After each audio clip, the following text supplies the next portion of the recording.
नमस्कार मित्रांनो, स्वागत आहे तुमचं परत एका नवीन व्हिडिओमध्ये आणि माझ्या यूट्यूब चॅनल अनिकेत कोड लॅबमध्ये. तर मित्रांनो, आजचा टॉपिक आहे इनपुट आणि print statement in Python. Okay, input म्हणजे काय, आपण युजरकडून इनपुट कसं घेतलं पाहिजे, आणि प्रिंट म्हणजे काय की आपण आउटपुट स्क्रीनला कसं प्रिंट करतो हे आपण आजच्या व्हिडिओमध्ये पाहणार आहोत.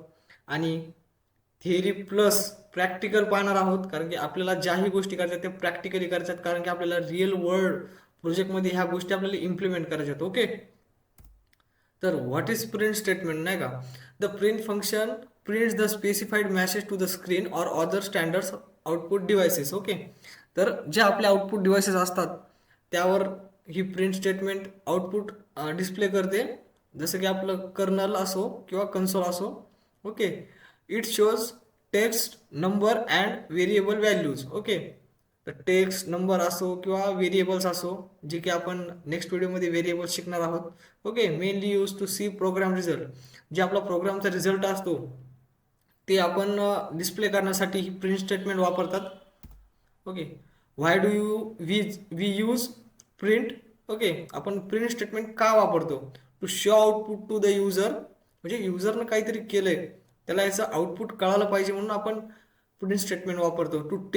To check values while coding. म्हणजे आपण कोड करताना आपण काय व्हॅल्यूज इंटर केल्या काय नाही यासाठी पण त्याचा यूज होतो. To understand program flow. Okay, आपण प्रोग्रामचा फ्लो अंडरस्टँड करण्यासाठी पण प्रिंट स्टेटमेंटचा यूज करतो. किंवा जेव्हा आपला प्रोग्राम खूप मोठा असतो आणि एरर फाइंड करण्यासाठी की कोणत्या लाईनला एरर आहे काय, त्यासाठी पण आपण यूज करतो. ओके, तर त्याचं सिम्पल एक्झाम्पल असं आहे की प्रिंट हॅलो वर्ल्ड. ओके, हे हॅलो वर्ल्डचा प्रोग्राम तर आपण पाहिलाच, बट प्रिंट काय स्टेटमेंट असते हे तुम्हाला मी सांगितलं नव्हतं. हे आजच्या व्हिडिओमध्ये प्रिंट स्टेटमेंट आपण शिकत आहोत. ओके, त्यानंतर हे झालं आपण आउटपुट प्रिंट करायला. बट आपण एक युजर आहेत किंवा आपण उद्या प्रोजेक्ट बनवणार आहेत की युजरने इनपुट व्हॅल्यू केल्या पाहिजे, तर आपण त्या इनपुट व्हॅल्यू कशा युजरकडून घेणार, तर त्यासाठी वापरतात इनपुट स्टेटमेंट. ओके, तर next, what is input statement. Okay, input statement is use to take input from the user. Okay, the user enters data using the keyboard. User keyboard through data insert करतो, नाही त्यालाच आपण user input असं म्हणतो नाही का.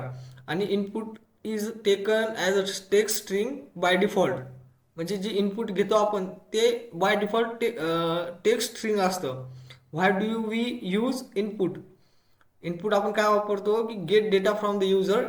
But obvious गोष्ट आहे की आपल्याला युजरकडून डेटा घेण्यासाठीच आपण इनपुट स्टेटमेंट वापरतो. To make program interactive.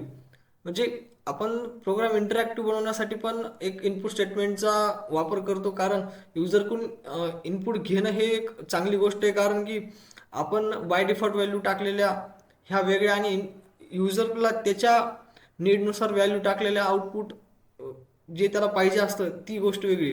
To work with the user provided values. Okay, जे मी आता सांगितलं ते सेम. ओके, तर त्याचं एक एक्झाम्पल आहे, ठीक आहे. Name is equals to input enter your name. आणि परत आपण हे प्रिंट करणार आहोत. ओके, हे झालं थिअरी पार्ट. आता मी तुम्हाला प्रॅक्टिकली हे एक्झाम्पल्स करून दाखवणार आहे. ओपन विथ कोड करायचे. ज्या ज्या पण फोल्डरमध्ये आपल्याला आपला कोड लिहायचा आहे त्या त्या फोल्डरला सिम्पली राईट क्लिक करून ओपन विथ कोड करायचं आहे.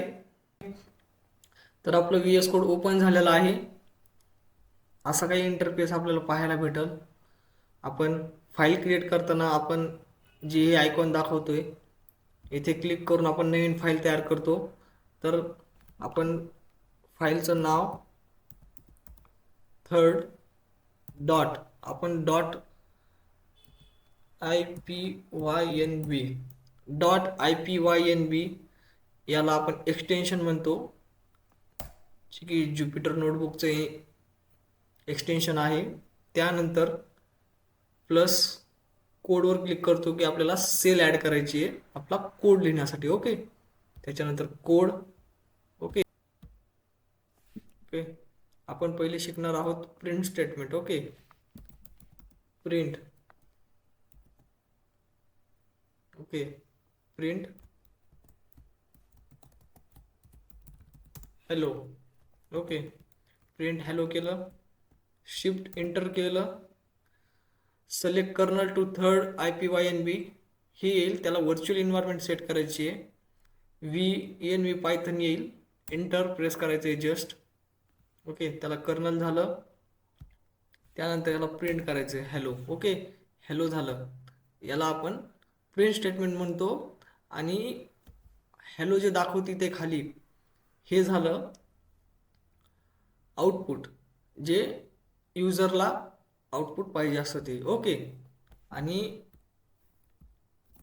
इथे जर का आपण हॅश टाकलं, याला म्हणतात आपण कमेंट्स. ओके ओके, याला आपण कमेंट्स म्हणतो, single line comments. Okay, but आपल्याला इथे नाही दाखवायचे. आता आपल्याला इथेच ह्या कोडच्या नेक्स्ट लाईनलाच आपल्याला काय दाखवायचे की आपण आता कोड रन केलाय. ओके, आपल्याला आउटपुट आले, पण आपल्याला इन फ्युचरसाठी आपल्याला काय करायचंय, एक अंडरस्टँडिंग म्हणून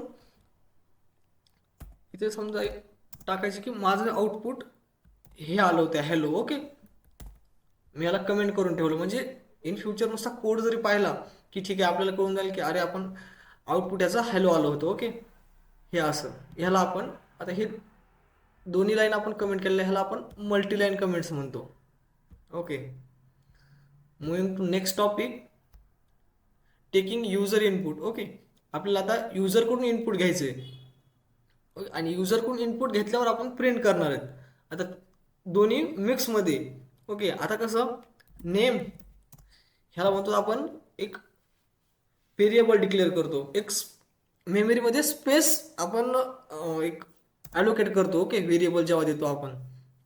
ओके, तर आपण व्हेरिएबल डिक्लेअर केलं, इज टू केलं, इथे काय येणार आहे इनपुट देण्यासाठी इनपुट. ओके, इनपुट घेतलं, ब्रेसेस, त्याच्यामध्ये quote enter your name. Okay, enter your name केलं आपण. जस्ट आपल्याला ठीक आहे, आपण पहिले याला रन करून बघू. याला आपण रन केलं, वरती काय आले सर्चमध्ये enter your name, press enter to confirm or escape to cancel. Okay, तर आपण इथे काय टाकलं, Aniket code lab. Okay, enter झालंय, कोड रन झालाय, पण आउटपुट दिसतंय का? आउटपुट अजून नाही दिसत आहे. आउटपुट कसं दिसणार आता, ह्याला आपल्याला प्रिंट करावं लागेल. कसं, आपण नाव टाकणार आहेत का तिथं त्या स्टेटमेंटमध्ये? नाही, तर आपण त्या प्रिंट स्टेटमेंटमध्ये व्हेरिएबल डिक्लेअर करणार आहे. व्हेरिएबल नेम नावाचा व्हेरिएबल मी इथे डिक्लेअर केला होता, हाच व्हेरिएबल मी प्रिंट स्टेटमेंटमध्ये डिक्लेअर केला. ओके, आणि हा कोड मी परत रन करणार आहे. ओके, परत आलं इथं inter your name code lab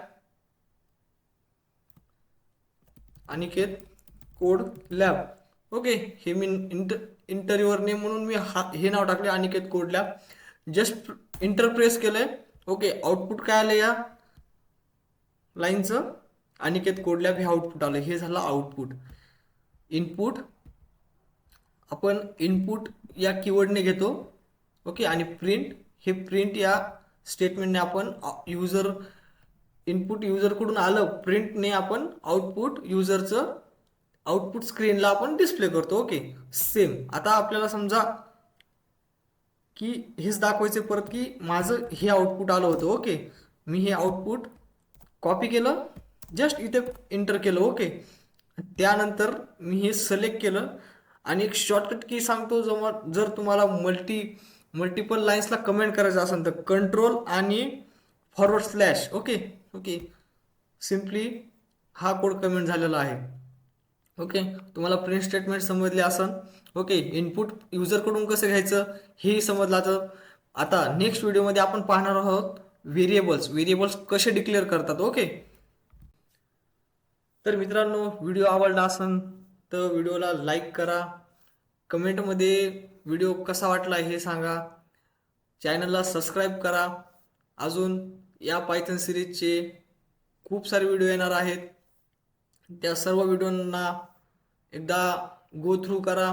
तुम्हाला डेटा ॲनालिटिक्स एकदम सोप्या भाषेमध्ये, तेही आपल्या मराठी भाषेमध्ये मी शिकवण्याचा प्रयत्न करेल आणि तुम्हाला एक स्किल्ड डेटा ॲनालिटिक्स मी बनवून देईल, हे मी तुम्हाला प्रॉमिस करतो.